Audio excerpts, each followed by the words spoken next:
Next up, from the top end, we have Dr. Rohan Fisher. He's a lead researcher at the Landscape Knowledge Visualisation Lab. He gets to play and create great visualisations, play with and create great visualisations. He's with the Northern Institute at Charles Darwin University, and his research specialty is landscape data visualisation and simulation using dynamic tactile holograms of country and providing practical tools to support best practice fire management in Northern Australia. Now, I know that involves a whole lot of really great community-based work with kids, with families, with parents, with community leaders, as well as getting to play with a whole lot of interesting GPS data and tech. So over to you, Rohan. Great, thank you very much. Yeah, so I'm talking to you today from Larrakia country up in the beautiful tropics. So the background to my work is, well, I guess over the last 18, 20 years, I've done a lot of work in eastern Indonesia and across Northern Australia, and really trying to support Indigenous and local knowledge. I mean, wherever I go, I'm working with these communities. I realise that there's several PhDs worth of community knowledge and sort of bodied in the people I work with. So a lot of the tools that I've been developing are trying to support and empower that local knowledge. I mean, it's been very clear to me, it is very clear to me that science and technology alone will not solve the most complex human ecological problems that we're dealing with. It's really comes down to people working with people and understanding and working together. And of course, science and technology can underpin, needs to underpin that, but without good communication between people and without good science communication, we're not going to get anywhere. The other work I do, and then the journey that sort of led me to this, was a lot of my work is supporting fire management across Northern Australia. So I support communities in doing what I believe is probably the world's best fire management, which we see across the most fire-prone landscapes in the world, which are the northern tropical savannas. Around 40 to 50% of the northern tropical savannas burn each year. For about 50 or 60,000 years, they were sort of managed by people on country, excellent sophisticated Indigenous land management skills. Now we're supporting that using satellite technology to enable them to sort of map and monitor their fires, and my work is supporting that with Indigenous land managers. What they've achieved is a reduction in fire frequency across an area of over 600,000 square kilometres. So one of the most significant ecological success stories in this country at the moment. So trying to raise the pyroecological literacy of the nation is part of the work that I do and really enjoy. And part of that work is something that Natasha alluded to, is creating these projection augmented physical models. So basically I'm 3D printing landscapes and then project over the top of them simulations of landscape processes. And this started with simulating savanna fire management processes in a way that could support that sort of local Indigenous knowledge interacting with the science knowledge, so we can have open discussion around fire management, which is an incredibly difficult and complex pursuit. That work is now segued out into a whole range of other applications. So I'm doing a lot of work now with the Pacific communities supporting climate change adaptation communication. So creating sort of 3D atolls and projecting over that modelling of sea level rise and inundation. And that tool has been taken and used, particularly at the sort of senior sort of prime ministerial and ministerial levels, senior UN bureaucrats, to take this quite sophisticated modelling and communicate it quickly and clearly so people can understand the existential crisis that these nations are facing. So it's been incredibly sort of rewarding work. I've also used that work more to facilitate mine closure processes, so working with the types of Rio Tinto for whom the very clear, open communication, particularly with Indigenous stakeholders, is incredibly important for them, particularly after their sort of recent history. So being able to show that in this sort of 3D tactile format has been a real game changer for them in order to sort of communicate the complex processes of landscape rehabilitation. So I guess that's where my passion lies, is in that sort of communicating of complex human ecological systems in a way that can get people talking together, thinking together, can prioritise Indigenous and local knowledge along with the scientific knowledge to find new solutions that people can sort of work through together. So I'll leave it there as a bit of a summary of my work coming out of Northern Australia. I might just sort of say the great thing I love about working in Northern Australia is the way that we always work across disciplines, and we're sort of at the cutting edge of sort of applied knowledge in sort of quite remote and resource limited contexts. You're mute, I think. Thanks, Rohan, for that tantalising taste about your work. And, you know, I'll kick off with a question around two ways. You know, there's this idea of two-way learning, two-way knowledge transfer between Western science and Indigenous science.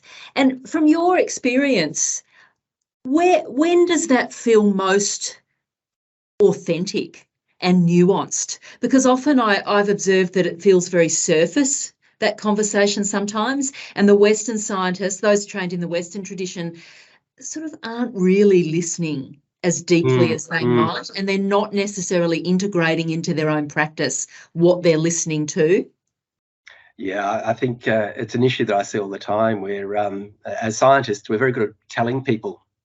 We think we are always the experts in the domain that we're working in, and often not so good at listening. And listening is key in order for communities to work together and move together to find new solutions. So in terms of my work, particularly in the fire space, I see it most effectively used when, for example, I can set up one of my sort of 3D systems, and I can work with particularly children. They love it. It's like this sort of 3D game they can play with and sort of set country alight and talk about it. And I'll get older people sort of sitting back, not necessarily being so confident with the technology, but using it as a pathway to transmit their knowledge about the landscapes their children are playing with.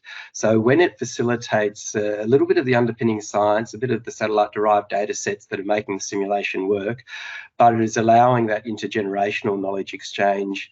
And then it's, I mean, I can watch and I can learn from that, but it's not my place to talk. It's definitely my place to listen. And when I'm facilitating that exchange between generations in communities, you know, I find that a really valuable use of my work. So there's that point of exchange, but then what happens? How do you go to that next level, that next layer? The next level for me is always about what's happening internally with the community, and it's that exchange that's happening there. I don't feel like I need to take something from it or quantify that. It's the way that we can get the communities thinking and working together. But I guess on a personal level, whenever I'm out doing this work, I'm always learning a lot personally in terms of that traditional fire management practice. I think we've got a question from Robin from the Science Show. Thanks, Robin. Well, I'm not just a name dropper, but I'm interested in the ways in which leading people such as yourself and a fellow I know rather well, Steve Hopper. Steve Hopper used to be director of the Royal Botanic Garden in Kew, and he's also a botanist working in Albany in Western Australia with Indigenous people on fire. And if you've come across his work, I just wondered how much you might have contrasted, both in approach and also in geographical kind of coverage. I haven't seen his work directly, but I think one thing which really distinguishes what's happening across Northern Australia is that we're managing, you know, the landscapes from the Kimberley to the Cape, and the estate that many of these people are working over is several 100,000 square kilometres at a time. So being able to apply satellite technology, helicopters, getting out in utes on country and apply that at a vast landscape scale. So it's using all the new technology and tools, but it's combining that with their, you know, the history of their traditional knowledge. So it's the way that science and technology can work in tandem. And one thing that I'm really impressed to see is how many of these Indigenous land management groups are investing heavily in the base science, so working very closely with ecologists to look at how they can continually refine their fire management practice to improve their sort of healthy country benefits, I guess they'd say. So they're probably the major investors in the on-ground science. Well, Steve is based in Albany, Western Australia, way down south on the other side of the continent to you, and he's working with at least a dozen Indigenous people, most of them women actually, and they go walkabout rather than too many helicopters. But I'd love to know how you contrast in your approaches and what your findings, because some people misunderstand how unbelievably complex the soil is right across Australia. It's almost as incredible as the languages. Anyway, enough from me.